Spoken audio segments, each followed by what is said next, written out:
మీనాకి క్షమాపణ చెప్పించిన సత్యం మీనాను తీసుకుని బయటకు వెళ్ళిపోయి కార్ ట్రావెల్స్ మొదలుపెట్టిన బాలు, షాక్లో ప్రభావతి, రోహిణి. ఇదంతా ఎలా జరిగిందో వీడియో ద్వారా చూసేద్దాం. ఇక్కడ స్కిప్ చేయకండి, చివరి వరకు చూడండి, పూర్తిగా మీకు అర్థమవుతుంది. వీడియోని లైక్ చేయడం, షేర్ చేయడం మర్చిపోకండి. మీ లైక్, షేర్ మాకు మంచి సపోర్ట్ మరియు ఎంకరేజింగ్గా ఉంటుంది. ఇక మొత్తం మీద చూసుకున్నట్లయితే కనుక సత్యం అయితే అసలు నిజం తెలుసుకుని షాక్ అయిపోయాడు. ఎందుకంటే మీనా ఇంటికి రావడమే ఇక కామాక్షి దగ్గరికి వెళ్ళిపోయింది. కామాక్షి దగ్గరికి బాలు, మీనా ఇద్దరు కలిసి వెళ్ళి కామాక్షిని నిలదీసేసరికి కామాక్షి అయితే అటు తిప్పి ఇటు తిప్పి, నా డబ్బులు అవి నీ డబ్బులు అయితే నువ్వు బాధపడాలి కదా, నువ్వెందుకు బాధపడట్లేదు, మా అమ్మ ఎందుకు అలా అయిపోతుంది అని చెప్పనంటే, అది కాదురా, నేను బాధపడనురా అంటూ ఉంటుంది. అయితే సరే పద, పోలీస్ స్టేషన్కి వెళ్ళి కంప్లైంట్ ఇద్దాం, ఇంటికి వెళ్ళి మా అమ్మను కూడా తీసుకుని వెళదాం అంటే, నేను రానురా అని చెప్పని అంటుంది. రానంటే ఎలా కుదురుతుందత్త, రావాలి, వచ్చి తీరాలి అని చెప్పని అంటాడు. ఒరే నేను రానురా, నన్ను వదిలేసేయి అంటుంది. ఎందుకు రావు, వచ్చి తీరాలి పద అని చెప్పేసేసి అంటాడు. అని అంటూ, నువ్వు రాకపోతే నేనే మీనాను తీసుకుని వెళ్ళి కంప్లైంట్ ఇచ్చొస్తాను. అసలు ఇక్కడ డబ్బులు పోయినాయి, 2 లక్షల రూపాయలు పోయినాయి. ఆ 2 లక్షల రూపాయలు ఎవరివి, ఎవరు తీశారు, ఏంటి, ఇవన్నీ కూడా తెలియాలి అని చెప్పేసేసి నేనే మాట్లాడతాను పదా అని చెప్పేసేసి అంటాడు. అనేసరికి ఇకప్పుడు ఇటు నుంచి కామాక్షి చాలా కంగారు పడిపోతూ, ఒరే వదిలేయరా, ఈ విషయం గురించి దయచేసి వదిలేయరా అంటూ ఉంటుంది. ఏం వదిలేయాలత్త, ఎందుకు వదిలేయాలి చెప్పు, అసలు ఏం చేసిందని చెప్పి మీనా మీద అంత కోపం పెంచుకుంది మా అమ్మ. అసలు పని కట్టుకుని ఏది పోయినా ఏం జరిగినా ప్రతిదాన్ని తీసుకొచ్చి మీనాకు ఆపాదించటమేనా, మీనాని ఇది చేయటమేనా అని చెప్పేసేసి అంటూ ఉంటాడు బాలు. అయితే పోనీరా, ఇక దాని బుద్ధి అంతే, ప్రధానికి తీసుకొచ్చి మీనాకి అంటగడుతుంది. తెలిసిందే కదరా అని చెప్పని అంటూ ఉంటే, ఏం తెలిసిందో నాకు అర్థం కావట్లేదు, ప్రతి విషయంలో కూడా మిగతా కోడళ్ళని ఏమీ మాట్లాడదు, అడి తిప్పి ఇడి తిప్పి నా భార్యని మాత్రం నోటికొచ్చింది అంటూ ఉంటుంది. చూస్తూ కూర్చోవాలా నేను అని చెప్పేసేసి అంటే, పోన్లేరా ఈ ఒక్కసారికి వదిలేసాయి అని చెప్పేసేసి ఇక కామాక్షి అంటుంది. వదిలే ప్రసక్తే లేదత్తా, ఎట్టి పరిస్థితుల్లోనూ వదలను. అసలు నా భార్యను దొంగ చేయాలని చెప్పి ఎవరు చూశారో, అసలు ఆ డబ్బు ఎవరు కొట్టేశారో ప్రతిదీ తెలియాలంటే నేను పోలీస్ స్టేషన్కి వెళ్తానంటూ ఉంటే, ఒరే ఆగరా, నేనైతే రాలేను, ఎందుకో చెప్తాను అని చెప్పని అంటుంది. ఏంటో చెప్పత్తా, ఎందుకు రాలేవంటే, ఎందుకంటే ఆ డబ్బు నాది కాదురా అని చెప్పని అంటుంది. నీది కదా, అదేంటి నీది కాకపోవటం అని అంటే, అవునరా ఆ డబ్బు మీ అమ్మదే, శివగాడి కేసు వాపస్ తీసుకున్నందుకు మీ అమ్మకి లాయర్ ఇచ్చిన డబ్బది అని అంటుంది. ఓహో అదా సంగతి అని అంటూ ఇక మీనా బాలు ఇద్దరూ కలిసి ఇంటికి బయలుదేరతారు. అలా ఇంటికి వెళ్ళిన తర్వాత ఇక మీనా అయితే ప్రభావతిని అనే ఒక్కొక్క మాటకి ప్రభావతికి ఏం మాట్లాడాలో అర్థం కాక దిమ్మ తిరిగిపోతూ ఉంటుంది.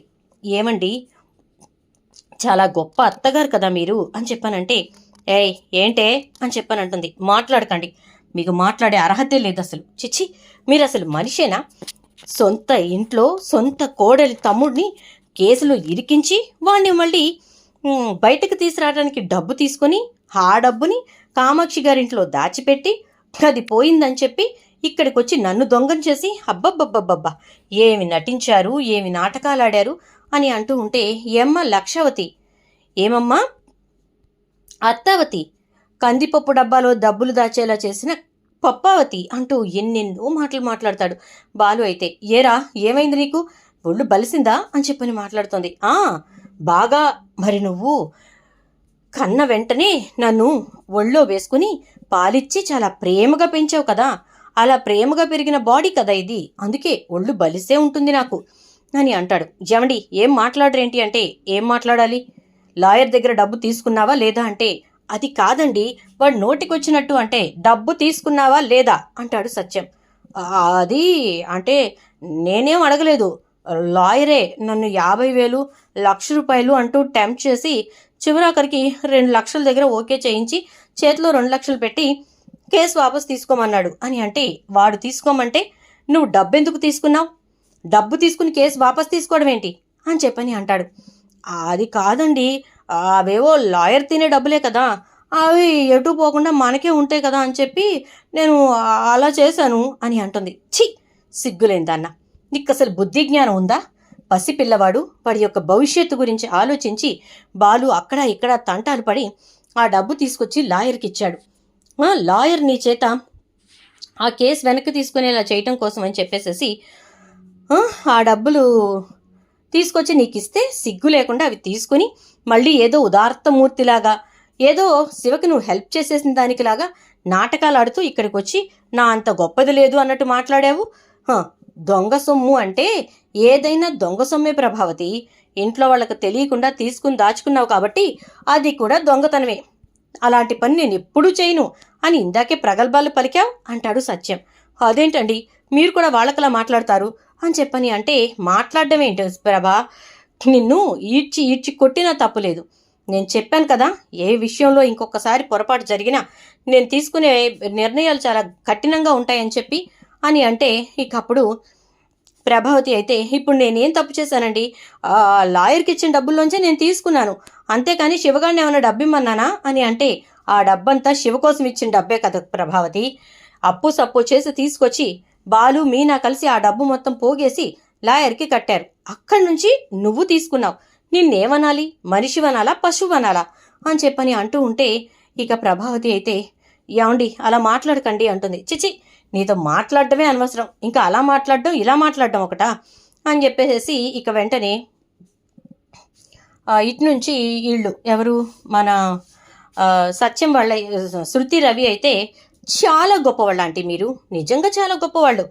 రోహిణి మనోజ్ ఏం పనికొస్తారు మీ ముందు, నటనలో మీరు పిహెచ్డీ చేసేశారు అంటూ ఉంటే రవి అయితే అవునమ్మా నిజంగానే మనోజ్ గారు తినేది తినకు, నువ్వే అన్నం తిను అని చెప్పాను. అసలు మనోజ్ గారు తినేదానికంటే కూడా దరిద్రమైందే తింటున్నట్టున్నావు, అందుకే ఇలాంటి పని చేశావు అంటూ ఉంటే, ఒరేయ్ నోరు అదుపులో పెట్టుకుని మాట్లాడు, ఏంటి నోటికి ఏదొస్తే అది మాట్లాడుతున్నావు అంటుంది.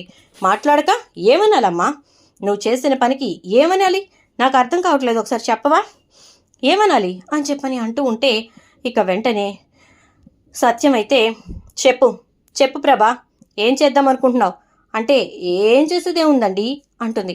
ఆ డబ్బు ఇప్పుడు నువ్వు శివ వాళ్ళకి ఇవ్వాలి అంటే, ఆ డబ్బు నా దగ్గర ఎక్కడుంది, ఇదిగో ఇదే దొంగతనం చేసింది కదా అంటే నోరు మూసుకో, ఇంకొకసారి ఆ మాట అన్నావంటే నీ చెంప పగిలిపోతుంది అంటాడు సత్యం. దొంగతనం అది చేస్తే నా చెంప పగులుతుందంటారేంటి అంటుంది. మీనా దొంగతనం చేయటం నువ్వు చూసావా, మీనా దొంగ సొమ్ము ఎత్తుకెళ్ళడం నువ్వు చూసావా చెప్పు అంటూ ఉండగానే ఇక కామాక్షిని తీసుకొస్తారు కదా బాలు, కారులోంచి దిగి లోపలికి వస్తుంది. ప్రభావతి నీకు ఒక విషయం తెలీదు, అసలు నువ్వు డబ్బిచ్చిన తర్వాత ఇంటికి ఎవరెవరు వచ్చారు అని చెప్పేసేసి బాలు అడిగే వరకు నాకు కూడా ఐడియా రాలేదు. నిజమే, నువ్వు డబ్బిచ్చిన తర్వాత ఇంటికి ఎవరెవరు వచ్చారో తెలుసా, ఇదిగో రోహిణి వచ్చింది, రోహిణి వచ్చిన తర్వాత విద్యను తీసుకొని వచ్చింది రోహిణి తెలుసా అనగానే, రోహిణి విద్యను తీసుకొని వస్తే ఏమైంది, రోహిణి వచ్చినంత మాత్రాన్ని ఏం కాదు కదా అంటుంది. అలా ఎలా చెప్పగలవు నువ్వు, ఆ రోజున రోహిణి నాతోటి మాట్లాడినప్పుడు అసలు మా అత్తయ్య గారు అంత ఈజీగా శివకేసుని ఎలా వెనక్కి తీసుకున్నారు అని చెప్పేసి అడిగినప్పుడు నేనే కాస్త నోరు జారి 2 లక్షల రూపాయలు తీసుకుంది అని చెప్పాను అనగాని, ఊరంతా టంకేసి చచ్చావా అంటుంది. అలా చెప్పిన తర్వాత తెల్లవారే విద్యను తీసుకుని వచ్చింది, ఏంటో డ్యాన్స్ కాంపిటీషన్ అని అదని ఇదని మనల్ని ఏమార్చింది, అక్కడ ఏం జరిగిందో మనకు తెలియదు. నేను ఆ రోజు పెట్టడం, మళ్ళీ నువ్వు చీరలకు డబ్బులు కడదాం తీ అనే వరకు కూడా నేను ఆ డబ్బా తీయలేదు. అందువల్ల ఆ డబ్బు కరెక్ట్గా నేను డబ్బా తీసే టైంకి మీనా వచ్చి వెళ్ళటం వల్ల మీనానే తీసిందేమో అనుకునే పరిస్థితి వచ్చింది అని చెప్పని అనేసరికి అప్పుడు ప్రభావతి, అయినా కూడా రోహిణికి ఏమవసరం, రోహిణికి బోల్డ్ డబ్బుంది అంటే, అవునా బోల్డ్ డబ్బుందా నువ్వు వెళ్ళి చూసావా అని అంటే, చూడాలా ఏంట్రా, ఇప్పటికిప్పుడు కావాలన్నా 10 లక్షల రూపాయలు అవలీలుగా తేగలుగుతుంది అంటే, ఎక్కడి నుంచి తేవాలి నా మన్ను మశానం అని చెప్పేసేసి ఇక అనుకుంటూ ఉంటుంది రోహిణి. అయితే ఈలోపు ప్రభావతి అంటే, అందుకోసమే నేను మీనానే తీసుంటుంది అని చెప్పని అనుకుంటున్నానంటే, ఆగు ప్రభ, ఏం మాట్లాడుతున్నావు ప్రభావతి అని చెప్పేసేసి కామాక్షి అంటుంది. ఎందుకు అంటే, ఆ డబ్బులు మీనా తీయలేదని చెప్పేసేసి బాలు ఖచ్చితంగా చెప్తున్నాడు. ఎందుకంటే మీనా ఏంటో మనందరికీ తెలుసు, తనది కాని వస్తువే అంటుకొస్తాను, అలాంటిది తన కాని రూపాయి అంటుకుంటుందా ఏంటి, కష్టపడి పూలు కట్టి రూపాయి పోగేసుకునే మీనా మీద లేనిపోని అబాండాలు నువ్వు వెయ్యకు, నువ్వే వేస్తున్నావు కావాలని చెప్పి అని అంటూ ఉంటే, చాలే నువ్వు కూడా వాళ్ళ పార్టీలో చేరిపోయావా అంటుంది ఇక ప్రభావతి. అన్న తర్వాత ఇప్పుడు ఇంతకీ విద్యను తీసుకొస్తే అసలు విషయం బయటకు వస్తుంది అని చెప్పి అంటూ ఉంటే, తీసుకురానక్కర్లేదు పార్లర్ అమ్మ, ఆ విద్య నెంబర్ ఇటివ్ అంటే నా దగ్గర ఉందండి అంటుంది మీనా. ఫోన్ చేయి మీనా అని చెప్పనంటే బాలు నంబర్ నుంచి మీనా విద్యకి ఫోన్ చేస్తుంది. ఫోన్ లిఫ్ట్ చేసినటువంటి విద్య హలో అంటుంది. అనగానే విద్యా మేడం గారు అంటే ఎవరు అంటే మేము పోలీసులు మాట్లాడుతున్నాం అనగానే పోలీసులా ఏంటి దేనికి అని చెప్పానంటే మీరు కామాక్షి గారింట్లో కొట్టేసిన 2 లక్షల తాలూకు వివరాల కోసం మీ ఇంటికి వస్తున్నాం, మీరు మాకు మొత్తం డేటా ఇవ్వండి, ఆల్రెడీ రోహిణి గారిని పట్టుకున్నాం అంటారు. ఒక్కసారిగా విద్య షాక్ అవుతుంది. నాకేం తెలీదు, రోహిణి చెప్తేనే నేను ఆ డబ్బు తీశాను, నన్నేమి ఇరికించకండి, ఇందులో నా ప్రమేయం ఏమీ లేదు అని అంటుంది. వెరీ గుడ్ అని చెప్పి ఫోన్ కట్ చేసి అది నాన్న విన్నావా, ఏమమ్మా ప్రభావతమ్మ విన్నావా, నీ కోడలి బాగోతం, తనకేమవసరం, ఇప్పుడు కావాలన్నా ఇప్పటికిప్పుడు 10 లక్షలు తెచ్చివ్వగల సత్తా ఉన్నది అని చెప్పేసి కథలేవో చెప్పావు కదా, మరి ఇప్పుడేమంటావమ్మా అని చెప్పని అంటాడు. దాంతో ఒక్కసారిగా ఏం మాట్లాడాలో అర్థం కాక అలా చూస్తూ ఉండిపోతుంది ప్రభావతి. ఈలోపు రోహిణి అయితే అదంతా అబద్ధం అంటూ ఉంటుంది. ఏంటమ్మా అబద్ధం, క్లియర్ కట్గా జరిగింది మొత్తం ఒక్క ముక్కతో విద్య అంతా చెప్పేసిన తర్వాత ఇంకా అబద్ధం అంటావేంటి, సరే అయితే పోలీసులకి తీసుకెళ్ళి అప్పచెప్పరా, మొత్తం వివరాలు బయటకు వస్తాయంటాడు సత్యం. అనేసరికి వద్దు వద్దు ఏం వద్దు అని చెప్పని అంటుంది రోహిణి. ఏం వద్దు అంటే ఏంటి అంటుంది ప్రభావతి. అదే అత్తయ్య పోలీసుల దాకా ఎందుకు అంటున్నాను అనగానే ఎందుకొద్దు అంటే నువ్వే ఆ డబ్బు దొంగిలించమని చెప్పి విద్యకు చెప్పావా, నువ్వే వెళ్ళి కామాక్షి దగ్గర వివరాలు తీసుకున్నావా అంటూ ఉంటుంది.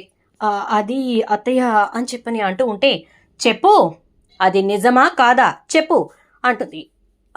నిజమే అత్తయ్య అని చెప్పని అనగానే మరి ఇంకేంటి, నువ్వే దొంగతనం చేసావన్నమాట, మరి నేను మీనాని దొంగవి అంటున్నప్పుడు నోరెందుకు మెత్తబలేదు అని అంటే మెదిపితే ఎలా ఇల్లావతి, అప్పుడు డబ్బులు తనే దొంగిలించానని ఒప్పుకుంటే అసలు ఈవిడ పుట్టు పూర్వత్రాలేంటి అని నువ్వు తవ్వావతిలా తవ్వడం మొదలు పెడతావు కదా, అందుకని భయమేసి నిజం చెప్పుండదు, ఏమ్మా పార్లరావతి అంతేనా అని అంటే అదేం లేదు, ఇంకా తవ్వడానికి ఏమున్నాయి అనగానే ఏమున్నాయో మాకేం తెలుసు, ఇన్నాళ్ళు నీ వెనక డబ్బుంది, ఆ డబ్బులోంచి తీసుకొచ్చి నువ్వు మాకిస్తున్నావని చెప్పి అనుకున్న మా అమ్మావతికి ఈరోజు నువ్వు చేసింది దొంగతనం అని చెప్పి తెలిసిన తర్వాత ఇక నమ్మటం అనేది ఉండదు ఈ నమ్మావతి అని చెప్పని అంటాడు. ఇక ఈలోపు మీనా అయితే రోహిణి దగ్గరకు వచ్చి చెప్పు నువ్వే నా డబ్బు తీసింది అంటే అది అవును అని చెప్పని అంటుంది. వెంటనే మీనా రోహిణి చెంప చెల్లున పగలగొడుతుంది. నువ్వు డబ్బు తీసి నన్ను దొంగని చేసి మాట్లాడుతున్నా నోరు మెదపకుండా నుంచుని చూస్తూ ఉంటావా, ఏమనుకుంటున్నావు నువ్వు అసలు అని చెప్పేసేసి అంటూ ఉంటే అది కాదు మీనా, కొంచెం అర్జెంటుగా కట్టాల్సి వచ్చి అని అంటే ఎవరికి కట్టాలి, నీకే 300 కోట్లు బ్యాంకులో మూలుగుతున్నాయని అత్తయ్య గారు ఎప్పటికప్పుడు అంటూ ఉంటారు కదా, మరి 300 కోట్ల నుంచి తీసి ఇవ్వచ్చుగా, సడన్గా అవసరం వచ్చి ఇంకోటొచ్చి అదొచ్చి ఇదొచ్చి అంటున్నావేంటి అని చెప్పని అంటుంది. అది కాదు మీనా, నేను చెప్పేది విను మీనా అంటూ ఉంటుంది రోహిణి. వినను, నా కుటుంబాన్ని దొంగల్ని చేశారు, నేను బయటకు వెళితే ఏ ఇంట్లో దొంగతనానికి వెళ్ళింది అన్నారట కదా, అంటే ఇంతలోకి ఈ విషయం ఎప్పుడు చేరవేసేశారు అంటుంది ప్రభావతి. నోర్మొయ్ మాట్లాడకింకా, అనేవన్నీ అనేసి మాటలు పట్టానికి ఉంది కదా అని చెప్పి నోటికొచ్చిందంతా అనేస్తారా అని అంటూ ముందు నువ్వు మీనాకి క్షమాపణ చెప్పు అంటాడు ప్రభావతిని. నేనెందుకు చెప్తాను, నేనేమన్నా దొంగతనం చేస్తానా ఏంటి అనగానే వాళ్ళ తమ్ముడి కేసు వెనక్కి తీసుకోవటానికి 2 లక్షలు తీసుకున్నావు కదా సిగ్గు లేకుండా, పెట్టో ముందు మీనాకి క్షమాపణ చెప్పు అంటాడు సత్యం. నేనేం అడగను, అలాంటి అవసరం వస్తే నేను వెళ్ళిపోతాను అని అంటుంది. పో ఎక్కడికి వెళ్దావో వెళ్ళిపో, ఈసారి కనీసం ఇంట్లోకి రానిచ్చే ప్రసక్తి కూడా లేదు, వచ్చి నిన్ను రమ్మని చెప్పి అడిగే పరిస్థితి కూడా లేదు అని అంటాడు. అనేసరికి ఇక ఒక్కసారిగా ఏం చేయాలో ఏం మాట్లాడాలో అర్థం కాక అలా చూస్తూ ఉండిపోతాడు. ఇక ఇటు నుంచి మనోజ్ అయితే ఇక అలా అంటూ ఉంటే ప్రభావతి వద్దులేండి నేను క్షమాపణ చెప్తాను, అది కూడా ఇక్కడ తప్పు ఉంది కాబట్టి అంటూ క్షమించు మీనా అంటే మీరు నాకు క్షమాపణ చెప్పక్కర్లేదు అత్తయ్య గారు, మరీ నా మీద అంత అపనమ్మకంగా ఉండకండి, నన్ను ఒక దోషం చూసినట్టు చూడకండి, మా కుటుంబం మొత్తాన్ని దొంగల్ని చేసి మాట్లాడకండి, అది చాలు, ఇప్పుడు అసలు దొంగలు ఎవరో తెలిసిపోయింది కదా, 17 లక్షలు పెట్టి ఇంటిని ఎవ్వరికీ తెలియకుండా మీతో తాకట్టు పెట్టించి ఆ డబ్బులతో పార్లర్ పెట్టి ఆ పార్లర్ని కాస్త వేరే వాళ్ళకి లీజుకి ఇచ్చేసి అసలు ఉందో అమ్మేసిందో తెలియకుండా ఇన్ని రకాల మోసాలు చేసిన రోహిణి మంచిదైపోతుంది మీకు? ఎప్పటికప్పుడు నేను మంచిదాన్ని, నేను ఎలాంటి తప్పు చేయలేదు అని ప్రూవ్ చేసుకుంటున్నా, నేను మాత్రం ఎప్పుడూ మీకు చెడ్డదానిలానే కనపడుతున్నాను అని చెప్పేసేసి అంటుంది మీనా అయితే. దాంతో ఇక ప్రభావతి అది కాదు, ఇంకెప్పుడు అననులే అని చెప్పేసేసి అంటూ క్షమించు అని చెప్పని అంటుంది. అన్న తర్వాత రోహిణి వంక తిరిగి నీ మూలాన్నే ఇదంతా అని చెప్పని అంటూ ఇక రోహిణి చెంప చెళ్ళును పగలు కొడుతుంది. ఇక రోహిణి పక్కకొచ్చి నుంచుని బాధపడుతూ మనోజ్ అంటుంది, మాట్లాడుకు రోహిణి, దయచేసి నాతో మాట్లాడుకు అని చెప్పని అంటాడు మనోజ్. ఎన్నిసార్లు నువ్వు దొంగతనాలు చేసినా నీకు నేను సపోర్ట్ చేయలేదా? ఇప్పుడు నువ్వెందుకు నాకు సపోర్ట్ చేయవు అని అంటే, నేను చేసినా మనల్ని కాపాడుకోవడానికి చేశానేమో, అంతేకాని నీలా స్వార్థంతో వేరే వాళ్ళ ఇళ్లలోకి వెళ్ళి దొంగతనం చేయలేదు నేను అని అంటాడు. ఇక ఇదంతా ఇక్కడ జరుగుతూ ఉండగానే బాలు పైకి వెళ్ళి మీనావి బాలువి బట్టలు సర్దుకుని కిందికి వస్తాడు.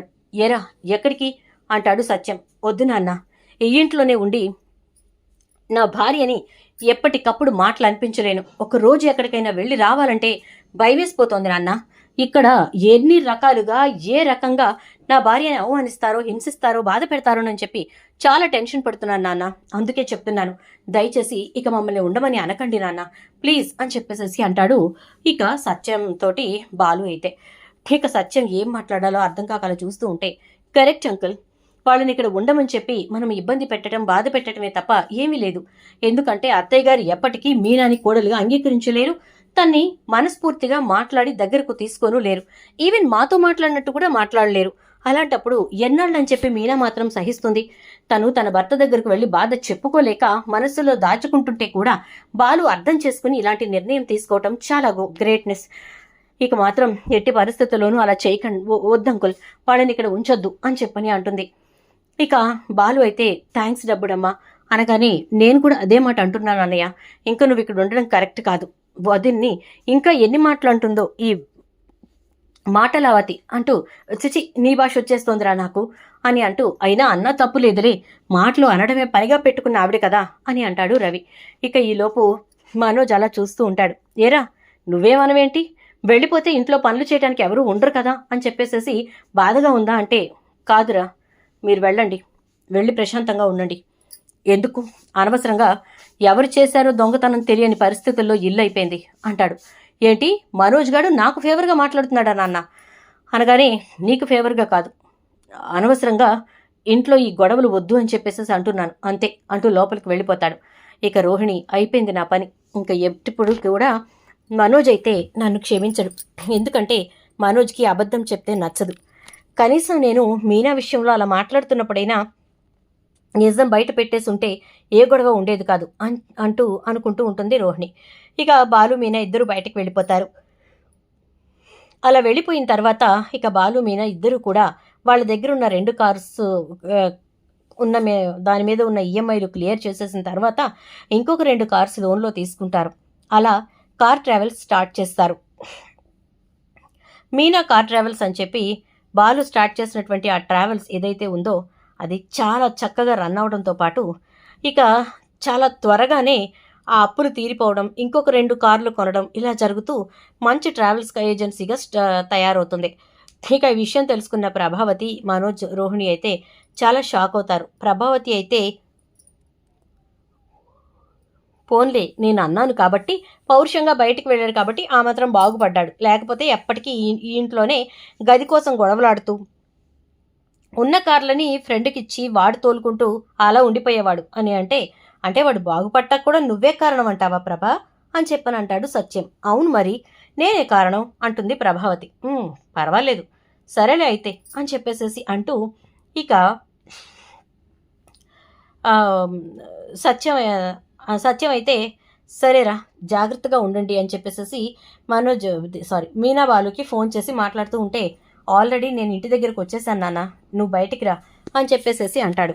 ఏంటా అని చెప్పి బయటికి వెళ్ళి చూస్తే, ఇప్పటి వరకు సెకండ్ హ్యాండ్ కార్స్ కొన్నాం నాన్న, ఇప్పుడు కొత్త కార్ తీసుకున్నాం, ఇది నేను డ్రైవ్ చేస్తాను, నేను డ్రైవ్ చేస్తున్న కార్ని ఇంకొక డ్రైవర్కి ఇస్తున్నాను అని అనగానే, అవునా చాలా బాగుంది నాన్న, ఎందుకు ఇలా కొత్త కార్ తీసుకున్నావు అంటే, నేను ఇప్పటి వరకు సెకండ్ హ్యాండ్ కార్లలోనే నిన్ను తిప్పాను నాన్న, కొత్త కారు కొని నిన్న కారులో తిప్పాలి, నువ్వు ఎక్కడికి వెళ్ళాలన్నా నా కిరాయి మానుకునైనా వచ్చి నిన్ను తీసుకెళ్ళాలి, అది నా కోరిక నాన్న, నువ్వు, షీలా డార్లింగ్, ఇంకా మీనా, మనమందరం బాగుంటే చాలు. మీరంతా హ్యాపీగా ఉంటే నేను హ్యాపీగా ఉన్నట్టే. అంటే మరి నేను, రవి అంటుంది శృతి. మీరు ఎప్పుడు కూడా హ్యాపీ కదా, డబుల్ హ్యాపీ మీరు అని చెప్పని అంటాడు. చూద్దాం ఏం జరుగుతుందో. వీడియో నచ్చితే లైక్ చేసి వీడియోని షేర్ చేయండి, ఛానల్ సబ్స్క్రైబ్ చేయండి, పక్కనే బెల్ ఐకాన్లో ఆల్ ట్యాప్ చేయండి.